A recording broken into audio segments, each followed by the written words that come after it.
back and going to continue the game between Checkover and Rudakowsky, played in 1945.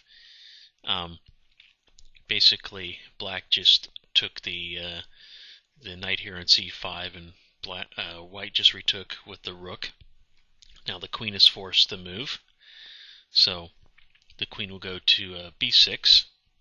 It has the option of going to c7, but we'll see why that move is not so good later in the game, so I'll reserve my comment until then. And now white will play rook on d to c1, doubling, threatening to win the pawn on c6. So black plays bishop to b7 to protect the pawn. Now white will play a5, evicting the queen from the b6 square, and it goes to a7. You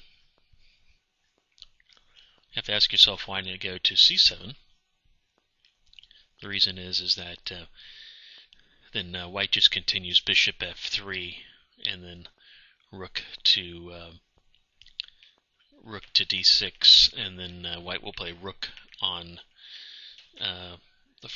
rook on 1 to c4, and then it's just going to end up taking this pawn right here. So that's the continuation of queen to c7, but black plays rook queen to a7, and then white will play bishop to d3, threatening mate on h7. And then how should black play? So we basically have reached where white has forced black to move one of its pawns in front of its king, and then from there, from the loosening of the pawns, the end will probably come. And you have to ask yourself, it's going to play g6, but the alternative, it's going to be h6 or g6 in this position, and h6 doesn't work because if black plays h6, then white will play queen e4, threatening mate again. Then black just has to play g6, and then black will play rook to h5. King has to come up to defend. Then the queen will check f6. The queen will go to g3, and then probably the best move is f5. Then the queen comes back and checks, and this is where the Chernow said that king should go here, and then the end will come. But actually, black actually has the defense of rook to f6, but then the play would continue. Queen to c7 check, rook to f7, queen takes rook, black will take the rook, queen to d6, threatening the e6 pawn. The bishop is probably going to go to a8, and then queen takes c6, and it looks like this pawn right here in f5 is going to fall, and white has a very good position and probably going to win. So that's how play would continue on h6. But black plays g6, then the queen goes to f6, sinking in one of the holes created by the move g6. So the two holes created were these two squares here, the f6 and the h6 square. Black plays rook to d6, hoping to defend the pawn, and also with the idea of bringing the queen back like this to where we'll evict the queen. But the queen comes to e7, threatening the rook there, and then black plays rook on f to d8 to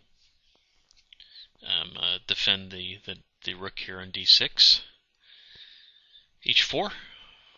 The idea is to push up the pawn and rather open up the pawn structure, or even move it up here, and then the queen comes here and checkmates here. Take your pick. That's white's basic plan. It's going to be one of those two. So now black plays rook on 8 to d7, evicting the queen, telling the queen to get out of there. Queen comes back to f6, queen to a8. Obviously the queen is going to come back and try to finally evict the queen from the f6 square.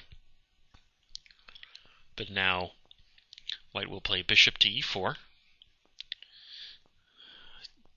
attacking the pawn on c6 again. Basically, black has too many things to defend at once. Queen to e8, coming over to defend on the king side. And now, actually, white will play h5 because the move bishop takes c6 is premature because of the continuation of bishop takes, rook takes, rook takes, rook takes, and then the rook here can take the pawn, and this rook in here and take. So white cannot win the pawn there. So plays h5, marching the pawn up. Black plays rook to d8. The rook comes back so the queen can help defend the c6 pawn.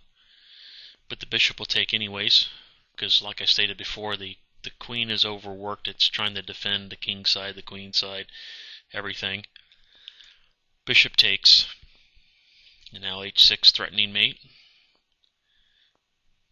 King has to come over. f8 or be checkmated. Now the rook takes on c6, rook takes c6, rook takes c6. And now, how should black continue? Well, the natural continuation looks like very tempting would be to for black to take the rook here, but that leads to taking the rook there, and then the queen's forced to come back. Queen to d6 check. King's probably going to go over, or you can move the queen up to e7, and then queen takes a6, and that pawn there in a5 looks like it's going to become a queen. So that's why don't do that move. So the rook, black plays rook to d7, and now white plays a rook to c8, effectively forcing the queen to take, and then white has his nice move, queen to h8, check. The king's going to have to come up to here, and then white's just going to snap off the queen, and that should be enough material to win the game. So that is the game between Checkover and Rudakowsky, played in 1945.